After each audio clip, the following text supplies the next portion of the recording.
Fantasy. Andre Simone, Henry Chisholm. Final episode of the year. A little sadness here, Henry. A little sadness. Well, it's a lot of sadness. Oh, okay.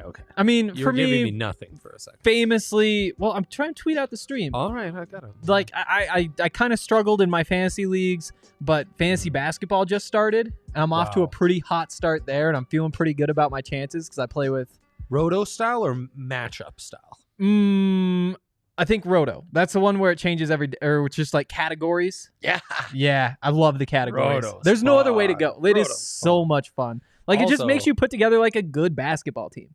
Yes, it does. And love Roto because you really benefit from having a guy like Nikola Jokic on your team. Yeah, and I wish I did. Roto King. Yeah. Who was your first Nikola Jokic was the number 1 overall pick in my Roto league this year. Wow. I mean, he's a Roto god. I remember, this is how old I am, Andrei Kirilenko was a Roto phenom. He would give you like 4 steals, 5 blocks, 4 assists, 12 points, 8 rebounds. Wow. Roto world, that's great stuff. It is. I took Kevin Durant with my first pick. Wow. Yeah, it's paying off. And I actually have I have a really stacked team. I just picked up Dante DiVincenzo, also Kuzma.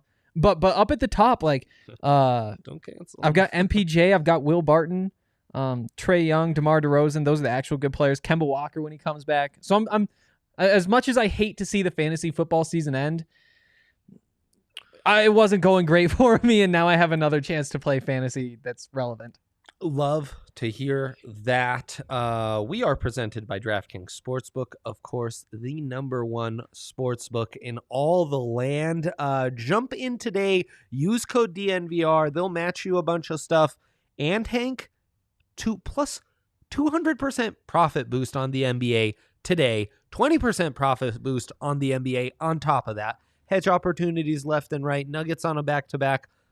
Great opportunities. Buffs play in a bowl. You can gamble on that. I mean, you are literally losing money, as people Hank's age like to say, if you're not using the DraftKings Sportsbook. So I highly suggest people do that. I do too. Henry, before we go into some year-end recap stuff, see how we settled in, I won my championship, by the way. Bonus championship this week, but it worked out. Very fortunate not to have played against a Tom Brady or an Alvin Kamara. There were some performances in this playoff race that absolutely flipped and decided leagues. It was wild. But before we get into that, a final winner's lap for you. Wow. Yeah. I mean, I've been so focused on he didn't see this one on the coming. season-long winner's lap. I love it. This winner's lap. Yep. Let's see. What did I even say? Let's see. I was big on Jalen Hurts. He I'm pretty sure he wound up over 20. I'm not sure exactly. Let's see. 18.58. CJ Beathard scored him. That's not great. Where are you seeing that? I have him at 20.58. I wonder what the difference is. I'll take it. Take it. He finished as quarterback 12. Okay. So that's not what you want. Not tremendous. Who else was I big on last week? Wow, this is so hard to pull back. Oh, Giovanni Bernard. What happened with him? Week. Great week for G. Yep. Running back 15. Samaje P. Ryan stole a lot of his thunder in full PPRs. 20-point day from P. Ryan. Weren't you high on Jonathan Taylor, Henry? Oh, I was so high on Jonathan Taylor. Wasn't that your big prop that hit? Oh, yeah. I mean, it almost hit in the first half. But on the tailgate, I hit my lock, my prop, and my upset. 3-0. Yeah. 3-0. The upset, too. That's plus money. But Our boy, 3-0. The Bengals prop, outright, he called it. Yeah, I mean, it's Brandon Allen, my guy, making money off Brandon Allen over here. Yep, even Brandon Allen can't make money off of Brandon Allen. But damn straight. Well, I called Jonathan Taylor over 52.5 rushing yards after he's consistently putting up more than that. I think I know with like 2 minutes left in the first half, he was at 48. Like, he blew it out of the water. Finishes running back 7. Easy money. My guy knows. It was a pretty good week for me, wasn't it? What about good calls on your sits? I'm sure you had some great calls on your sits. Oh, who did I not like? Did Ben Roethlisberger do anything? Let's see. He was quarterback 6. That's true. Okay, I botched the quarterbacks, that's for sure. Well, that's a shame. I didn't say to sit Juju, which is good, but I was really close to saying that, and I'm really glad I didn't. Okay. Good thing you didn't mention it. Yeah, I think overall, I think that's it for you. yeah, it was a good week. All right, I'll take it. My best call of the week, maybe best call of the year, Henry. Mm-hmm. And I called to start Corey Davis. He was the top scorer that week. I told you guys, championship week, sorry, don't start Russell Wilson. It's time to start Mitchell Trubisky. Boy, was I right. Put myself out there, and I was correct. Great call, one of the calls of the year there. Also, CeeDee Lamb, 23.4 points, full PPR. Told you guys the Eagles were primed for the taking. You didn't want to believe. And I knew that Andy Dalton, he'd go to those secondary weapons to really exploit that crappy Eagles secondary. CeeDee Lamb, my guy, coming through in a major way for me. And then here's a controversial one, Henry. I looked like a genius with my James Conner prop. Under like 41.5 yards. Mm-hmm. Easy breezy. Doesn't even get halfway there. He has 5 carries for 20 yards. Problem is, one of those 5 carries, a tud. And then he also gets 5 catches for 45 yards. So there's a full 9 points for you in PPR. So he actually ends up with 17.5 points in a full PPR, but he didn't even rush for like over 20 yards. So yeah, I don't know, a bit of a mixed bag. I'll have to eat some crow on that, but I'm taking a victory lap on it as well. And yeah, I think my final great call, even though he got a touchdown, was to not start Devin Singletary. And great call by me. Yeah. 36 rushing yards. That one scared me. It did. Yeah. I didn't say it because I was like, yeah, I can see it. But to sit Devin Singletary in a year like this with no running backs, it's tough to do. This guy. Ballsy, and it worked out. So there you go. One of our better winners laps of the year, Henry. Yeah, we were pretty good. So we could go another 17 weeks. We're in mid-season form. Mm-hmm. Tragic that things are ending. Okay, Henry. Okay. It's a tradition as old as time. It's time for us to eat some crow on the few teensy-weensy bad calls that we had last week. Anything come up for you? Well, first of all, I mean the quarterbacks. I like Jalen Hurts ahead of Ben Roethlisberger. I was off on that one. Kind of blew up. I had Eric Ebron on my sit list. He finished tied for tight end 6. So Yeah, you don't he like put that. up numbers. At the same time, like there were 14 tight ends who were within 3 points of him, and so hopefully you just grabbed one of those and it wasn't the end of the world. Yes. Yes. Yeah, and then my other sit was Mike Davis, and he finished his, I think, running back 26 or something. So it's a good sit. There you go. Yeah, so not a bad week for me. Nothing. No crow to eat for you. Ebron, the quarterbacks. Okay. Wow. Outstanding, Henry. My glaring bad call, a little controversy on the James Conner front. You're my half PPR guy. On a half PPR basis, what did JC do? Half PPR. Well, you look that up. My truly bad call was to start T.Y. Hilton. Not really great. Not a great day for T.Y. 3 receptions, 60 yards, 9 points in a full PPR. Championship week, I'd like a lot better than that. I hope that didn't hurt anyone greatly in their finals. Half PPR, James Conner was running back 15. No, it was a bad call. That was a bad call. I got to eat crow on that one. Bad call. Won me a prop, but bad call nonetheless. So there you go. Wow. That closes it up. And with that, would you like to do a year in review? Look at the best and worst calls we had going, starting the fantasy season. Look at that. Look at this graphic. How incredible is that? That's us. That's amazing.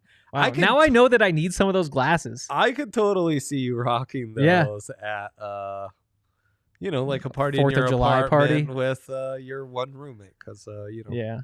We are in a pandemic, and that's what socializing is now. Yeah. That's exactly Maybe I can get one of right. these Hinge girls to like FaceTime me or something. Ooh, that sounds like a fun time. So we're doing that because the graphic just appeared and we're year in review. Yeah. but we also need to saddle up some bets. Just letting you know that that's coming, Henry. So, fun fact, did you know I was higher than anyone on our crew and higher than ADP on Alvin Kamara, the top running back in all of fantasy football? Wow. Good for you. I'd say that was a good call. Yes, Kale, did you? I would like to amend this because he's trying to have a little winner's lap right now, and he said he told me when I had the number 2 overall pick, I should take Ezekiel Elliot over Alvin Kamara. Yeah. And we had a whole argument over it. I went with Zeke, and it was a mistake. Yep. It was a terrible mistake. Everyone had Zeke above Alvin Kamara. Yep. That's the worst call in the year in review. That's in our headline right there. And really, what to make of Zeke, who's now repaired his stock some, but like in keeper leagues where you got to pick a couple keepers here. So I have a dilemma for you. Yeah, here we go. So Derrick Henry's my first keeper, obviously. Yes. Mm-hmm. But Alvin Kamara, and no, not Alvin Kamara, sorry, Ezekiel Elliott and George Kittle. Who do you keep in a keeper league? Ezekiel Elliott or George Kittle?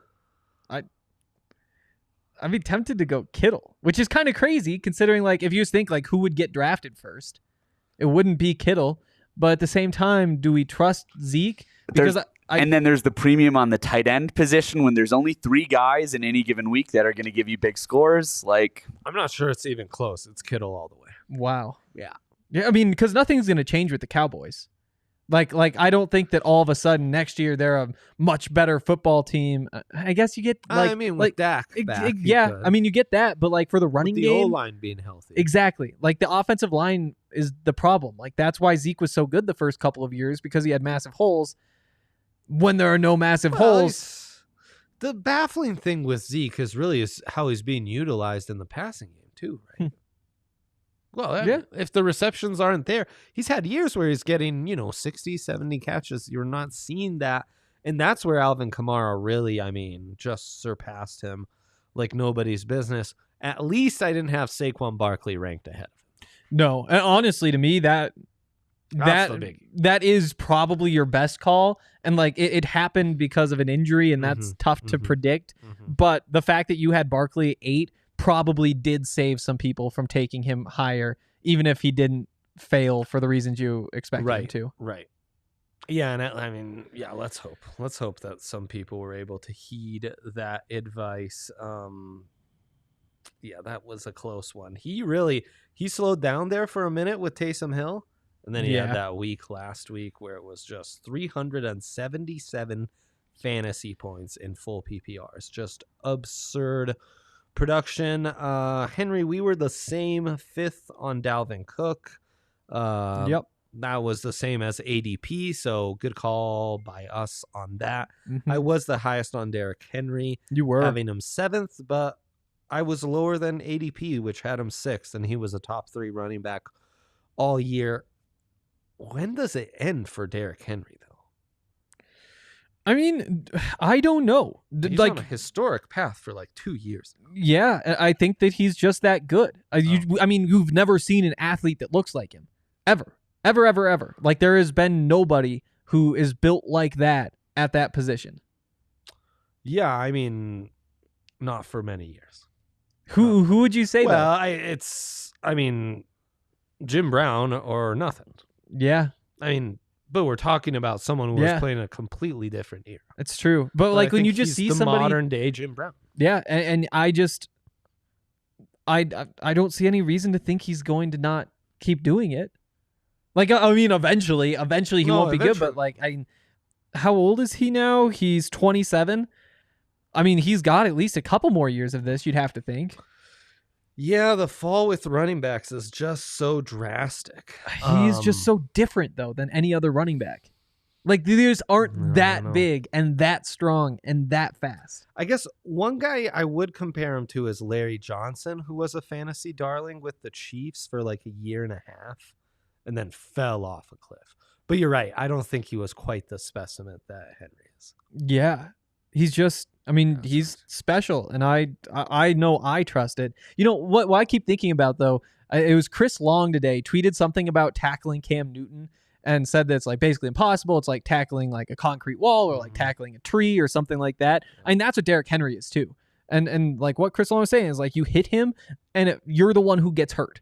And if that's true for Cam Newton, then that is certainly true for Derrick Henry. And I think that really does change the equation. Well, in a way, I almost think they're saving him some because they really try to get him out in space where he's just has to truck one guy. Yeah. It's, it's not, it's not like Jim Brown style, again, going back to that, where it's just up the gut. True. They're giving him more opportunities in space. So anyways, I would stick with him. I wonder when Jim Brown fell off. Because I honestly have no idea. Like nutrition and equipment was so different back then. I don't know if it's even comparable, but. So he played, let's see, it looks like 1, 2, it's really hard to count these lines. 1, 2, 3, 4, 5, 6, 7, 8. He played 9 years. Glasses right now? I mean, I'm always supposed to be wearing glasses. Oh, nice. Yeah. Contacts? Oh, I can't put them in. I do know that the eye doctor thought it was Henry, do you just walk around not being able to see fully all the time? That's like half of who I am as a person. What? It's so on brand. I am like negative. I'm upset right now. Really? Like, Henry, why are you doing that to yourself? Because I lost my glasses. Do you drive? I haven't been able to go get my Colorado driver's license because I was told when I got my last Montana one that if I wasn't wearing my... But yeah, the point, no. Yes, I have a license. If the officers gave like field vision tests, would I pass? I am shook right now and don't even know what to say. So let's continue talking about fantasy football. Them. Remember we talked about? I broke them at the Nebraska game when there was the rush on the field. I just looked down. It's like, the glasses that were clipped to my shirt, one arm's missing. It's not like you're gonna find it on a football field packed with crazy college kids. Nope, that's not happening. And I still wore them. They upkeep those fields pretty well. They do. That was gone not too long after that. In his 9th and final season, though, Jim Brown ran for 1,500 yards. Well, 1,544 and 17 touchdowns. Yeah, see? So, yeah. I mean, it's not the 1,800 yards he had in year 8. No, 7. How many games is that in? 14. Jeez. What a freak. Yeah. My God. Yeah. So, I mean, if Jim Brown can do it, why can't Derrick Henry do it? I don't know. Like, if that's what we're putting on him, I'm kind of fine with it. But I think that's really your it's Kamara, it's McCaffrey, obviously. Cook's going to be there, and Henry as your top 4 going into the next year. I think I found a better way to say it. Like, I don't know when Derrick Henry's going to be bad. Eventually, everybody becomes bad. But I do know that I trust him enough to be willing to just accept the year that I have him and he is bad. Like, there it was. Right. There it was, and I'd rather be too late than too early on him. I like that. Yeah, you're along for the ride, and just like a defender. True. And you understand that at some point it'll end, but that's okay. Yeah. Any other calls from the running back section, or even extending out to the wideouts and QBs that you are particularly that stand out to you one way or another? I think that you not having Clyde Edwards-Helaire in your top 10 was an impressive call. I think everybody got really carried away with the Clyde Edwards-Helaire hype. A little carried away, it's true. And he wound up being running back 18. And part of the reason is he only played 13 games, but on per game average, per game he's down in the 20s somewhere. So, I mean, that was a great call on your part. What about, how did Austin Eckler finish? Yeah, see, that was a miss from you. Yeah. It was a bad call. He didn't play enough, and I do think Eckler in this year has kind of shown us, the top dudes, guys like Kamara, guys like McCaffrey, even Ezekiel Elliot, it's a real benefit, their receiving ability. For Eckler, it's obviously a real benefit. That's kind of it's just the overwhelming majority of his value. So he is the first running back where PPR or non-PPR makes a huge difference where you're taking him. It's going to make like a 2-3 round difference, Yep. And I mean, yeah, he's a safe-ish option as at running back if he can stay healthy, which this was the first year where he really missed any time. But again, it's like starting a wide receiver at running back. That's kind of his appeal, but that's also, it's going to limit his ceiling some because he's not going to get those 20 carries and have 100-yard rushing games. That's just not who he is. Yeah. Yeah, I think that's fair. And he finished per game, I think 15th. Josh Jacobs was 14th. Jonathan Taylor was 13th. That's some impressive stuff. He was up there. We had a bet on that. Who else really surprised us? I mean, Aaron Jones was number 5 on a per game basis. Yeah. James Robinson obviously is the big one. Dude, number 7, plus he did it the whole Robinson season. had a huge year. David Montgomery, frankly, did as well. Mm-hmm. For a while, Montgomery seemed like a good fantasy player, bad real football player. Remember, we did that game at one point this year. But he's slowly, since the bye week 11, he's turned into a good football player and a really good fantasy player. 103 rushing yards, 72, 113, 146, 95 rushing yards with 6 touchdowns in those games, and also holding his own as a receiving back as well.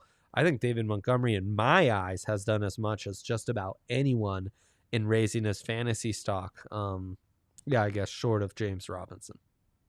Yeah, I think that's fair.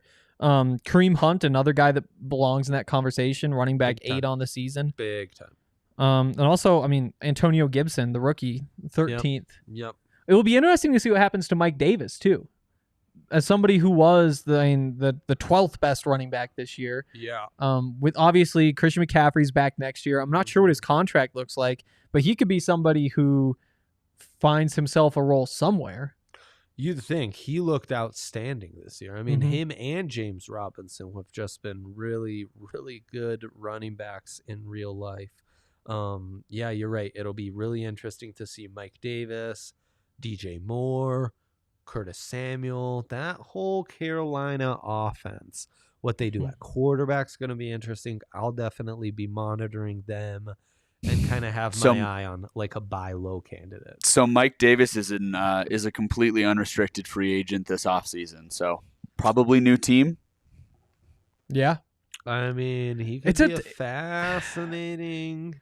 But he's just in such a tough spot because there's so many good free agent running backs. I know. And I know a lot of them got extensions during the season, but I think there's still plenty left on the market. Yeah. Well, and then we saw the emergence of A.J. Dillon. That's starting. So what do you do as an Aaron Jones owner in keeper leagues or dynasties? Does that impact you? I think it certainly does. And you have to be a bit reluctant about Aaron Jones going forward. I mean, that's the thing about running backs, why you need to really, in redrafts, really go hard after them. But in dynasties and keepers, you got to be ready to move on quickly because their shelf life is, I mean, minuscule. Yep. Absolutely minuscule. What about receivers, Hank? We had our guys, kind of our favorite guys in the top 20, and we'll get into some of those with some bets. I got to say, a lot of those on my side, Julio, not great. Thielen, Lockett, very nice calls. McLaurin, A.J. Brown, they had their moments. I'd say my best call was that as a sleeper, I had DK Metcalf, and he has arrived and become one of the elite wide receivers in the NFL and certainly in all of fantasy. Yeah, that's a great call. And I mean, where did he finish this season? Number 5? Yeah. I mean, he was leading it a lot of the way. I mean, it's just those crazy finishes for Devante Adams and Tyreek Hill and Stephon Diggs that really changed things. Well, and the Seahawks passing offense has kind of fallen off. It has. Yeah. But still, DK's been an incredible story. I wonder if kind of Chase Claypool could be that guy who makes that jump next year. It's possible. That's a freak. Got to see a quarterback, though. He follows that same profile, right? He is a freak. But, yeah, what happens if, like, Big Ben's not there? I mean, he's probably in better shape. Maybe. I mean, who knows? Who knows? Maybe. And I mean, you were high on Sutton. Obviously, that didn't work out. That's a guy I'd buy low on next year. You were high on Laviska Shenault. That's another guy I'd buy low on going into next year. And you were high on Cooper Kupp. Yeah. That hasn't totally worked out. I mean, he's been fine and all. But it hasn't been. Let's see. I know it's kind of Hasn't been tough great. when you just read these names. It's like Cooper Kupp. There were some really big weeks at points. There were also some struggles. He finished as wide receiver 24. I had him as one of my favorite guys in the top 20. Obviously, he's a borderline top 20 guy. It wasn't a great call. It wasn't a bad call. Just kind of shook out the way that Cooper Kupp probably should have shaken out. Yeah, I'm with you. I will say this. CeeDee Lamb, Justin Jefferson, two really impressive rookies. T. Higgins and Chase Claypool, guys right behind them. Those are guys I'll be high on next year. Yeah. Yeah, I For agree. Who else? I mean, Tyler Lockett, I feel good about that one. Chris Godwin really disappointed. He finished as 38 here. He only played 11 games. Yeah, Tampa Bay was kind of a disaster fantasy-wise. Yeah. I mean, except for kind of Tom Brady, who outperformed what I thought. And, honestly, Mike Evans, better than I thought, too. And there's some garbage time stats or whatever in there, but he made it happen. He's found a way somehow, some way. Yeah. I think that's all I have for receivers. Henry, if we were to move on to the next segment, but first I were to tell you had a special shout out to make, what would you say? I would say I wish that I had been prepared for that special shout out because the thing is, usually I can like fake the first couple of words. But the thing is, today I can't fake the first couple of words because the first couple of words are totally different than what the first couple of words. Docs. That's what I couldn't even figure out. I was trying to just fill time. I couldn't remember. It's Google Docs. Google Docs. I always think and then they have their own version of Excel too, and it's like, what do they call their spreadsheets? Like, why? Yeah. It is sheets. Everything is so cutesy right now. It's like, why can't you just tell me this is where our spreadsheets are? Just every name could just be a sentence. Truly. I don't know. Does everything need to be so Docs. cutesy? Probably not. Just, I don't know what a better word for docs would be, but I don't know. I can never remember. Scrolling. Okay. He'll find it. While the holiday season may be winding down, the sports calendar is in full swing this week. From collegiate to professional sports, there's no shortage of action, and there's no better place to get in on all of this action than with DraftKings Sportsbook. What I was saying to open the show. Yeah, it was America's top-rated sportsbook app. If you haven't tried out DraftKings Sportsbook, what are you waiting for? What are you doing? To celebrate this year's college football playoffs, DraftKings is giving all new users the chance to bet on any semifinal team to win the championship at 100-1 odds. Dang. That's right. All you have to do is bet $1 on any semifinal team to win the championship, and if your team wins, you cash $100. While we're all excited for football, let's not forget the 2021 basketball season just kicked off, so head to the app now to check out all of DraftKings' daily odds boosts. DraftKings is safe, secure, and reliable, making it easy for you to deposit and withdraw your money at your convenience. So download the top-rated DraftKings Sportsbook app now and use promo code DNVR when you sign up to get 100-1 odds on any semifinal team to win it all. That's code DNVR for new players to get a shot at $100 on any semifinal team this week for a limited time, only at DraftKings Sportsbook. Must be 21 or older. Colorado only. Restrictions apply. See DraftKings.com/sportsbook for details. Gambling problem? Call 1-800-522-4700. That's incredible. What an offer. Yeah. Am I crazy for loving Clemson in that? We got to talk about it on the draft pod. Yeah, Betts is next. Yeah. I guess that's not really a today topic on Betts. Sign up, DNVR Broncos podcast. You'll see our draft pods. We talk all sorts of college football picks. We'll get into that hardcore whenever we do that next. Yep. Okay, Hank. Time to settle up some bets. We've had bets all year. You were entrusted to come up with some. I imagine you didn't come up with any. I have, however. Look at that. Look at that. Oh, wow. That's just great stuff. That is such good stuff. So it turns out that I never wrote down any of the bets all year. Because I do think at some point somebody must have told me to, like, hey, write that down. But at the same time, like, I I don't think it was very often because, Right. we know our roles here, and Oh, my yeah, role is totally. not remembering things. I will say that I just searched bets in my Legally note blind. along with a couple of other words that I thought could pop up. Yeah. And one note I have just says, write your bets on your shirt.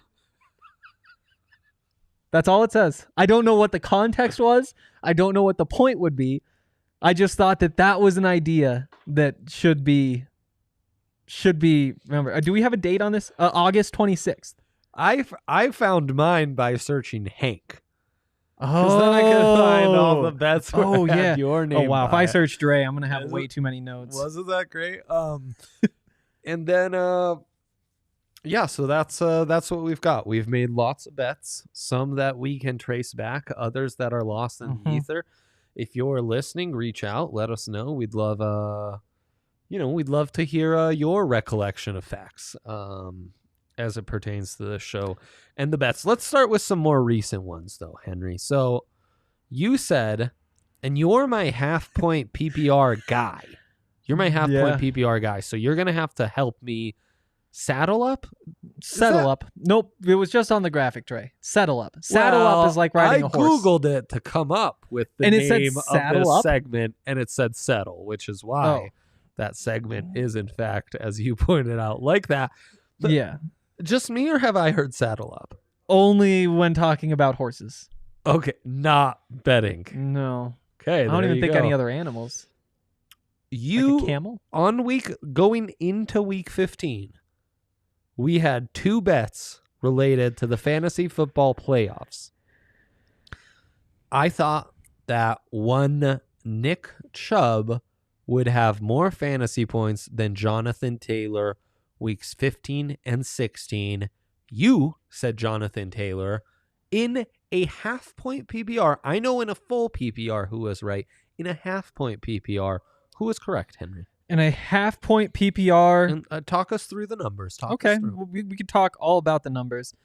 So over the last 2 weeks, Yeah. Nick Chubb Yeah. had a 14.4 points per week in half point PPR. Okay. Jonathan Taylor, 18.5. I got you by a full 4.1 points per week, Dre. That's outstanding. Jonathan Taylor has been phenomenal. Mhm. I didn't see it coming. Honestly, if we would have handicapped this going into that week, what, Nick Chubb's probably like minus 130? Well, and the thing is, we probably didn't. I mean, at the time, we didn't know that the Steelers' defense was going to fall off like it has. I mean, not even just the defense, like the team as a whole. And it isn't even that the defense is Yeah, playing the all team that as a much worse, but No. there's in worse situations. Well, and they're more injured, and you're right. They're worse run defense because all of a sudden they're not nursing leads the entire time. So Yeah. teams can actually run on them in the second half. The other bet we had was Devante Adams versus Tyreek Hill. Can you guess what side of that bet you were on in the playoffs? I was on the Tyreek Hill side. You were, and I don't know why either. I've been pounding the table about Devante Adams being the best receiver all year. I saw a couple huge weeks. I mean, okay, 5 good weeks in a row. 5 you like saw some massive 16 plus weeks. Yep. As it turned out, though, Devante Adams was about twice as valuable as Tyreek Hill was. Tyreek Hill coming in as wide receiver 24 in those 2 weeks, 11.5 points per week. Devante Adams, wide receiver 3, 22.7 points per week. So yeah, I mean, I did get you by like a decent amount in Jonathan Taylor versus Nick Chubb, but you blew me out of the water by taking Devante Adams over Tyreek Hill. Yeah, it all happened last week. 43 points by Devante in full PPRs. So that's what got us. Okay, so there you go. A little recent fantasy playoff bets settled there. We've got that taken care of. Now, some season longs. I said Adam Thielen would be a top 10 fantasy wide receiver. You said he would not. In full PPR, if I'm not mistaken, he was 10th on the money, not per average points per game, but in full points per game. Half point PPR, he was wide receiver 8. And when I saw this in the notes, I was like, oh, there's a win right there. That's an easy win for me. I but thought no, so too. But Thielen was a top 10 receiver. It just doesn't feel like it because it's been so so awful over the last few weeks. Well, and like the fact that Tyler Lockett isn't and Adam Thielen is. Yeah. How many fantasy players could you survey and would be able to guess? I don't think anybody would have guessed that. No, because Lockett was so hot. They were so hot there for a while. Yeah. But I mean, I guess part of it, Thielen had 25 points in the first week. So when you have that, and I guess that's even standard, but that week 1 was his best week of the season, and that just feels so long ago. When really, like, on his per game, like, that's worth a full another game to him, like in terms of the averages, like the value of on it. a per game basis, he was top 10 as well, right? Yeah, we guess so. Yeah, he is in full PPR. So and yeah, wow. He Wow, was I'm- 1, 2, 3. I'm feeling great about myself. He was tied for 6th in half PPR per game. And then, we had a fun Houston Texans, who would be the highest scoring wide receiver. You had Kenny Stills and were never even in contention. Oh, no. I was in the lead basically the entire year with Will Fuller. Guy closed the gap with Brandon Cooks at the very end and has me by 4 points in full PPR. I hope that's different in half point, but I doubt it. Yeah, I mean, Kenny Stills was not a factor. Well, yeah, I know Kenny Stills. Well, was and on. what happened was, I Can you think tell me the Will Fuller, Brandon Cooks rankings? Oh, though, in sorry. half point PPR. Will Fuller, 162 points, 14.8 per game. Brandon Cooks, 157 points, 11.2 per game. So there you go. That could still be in play this final week. Yes. Wow. And to clarify, Incredible. what happened was, I'm pretty sure I started this with a take like, you have no idea which Texans receiver is going to wind up being the guy this season.